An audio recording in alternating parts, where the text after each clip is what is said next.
இன்னொருத்தர் இருக்கார் 10 ரூபாய் மதுபான கடையில ஒரு நாளைக்கு 1 கோடி பாட்டில் விற்குது. அதுல ஒவ்வொரு பாட்டிலுக்கும் 10 ரூபாய் வசூல் பண்றாங்க. அப்படின்னா ஒரு நாளைக்கு 10 கோடி, 30 நாளைக்கு 300 கோடி, வருஷத்துக்கு 3600 கோடி கப்பம் கட்டிட்டு இருந்தார். அது மட்டுமல்ல, எங்கெல்லாம் அதிகமா மதுபான கடையில விற்பனை ஆகுதோ அங்க இருக்கிற பார்லாம் எடுத்துக்கிட்டாரு. கள்ளத்தனமா மது வித்தாங்க. அதிலும் பலாயிரக்கணக்கான கோடி வருவாய் அதிகம்.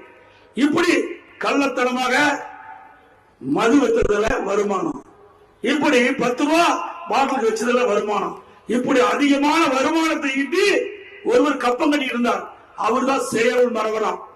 யாரு? அவர் தான் செயல் மறுவர். ஸ்டாலின் அவர் சொல்றாரு, திரு செயல் மறவரை சிறையில் அடிச்சுட்டோமா? நாங்களும் அடிச்சோம். நீ தப்பு பண்ண சிறையில் போட்டாங்க. நாங்க என்ன பண்றது? இன்னும் பல பேர் போக போறாங்க. யாராவது போக போறாங்கன்னு விரைவில் தெரியும்.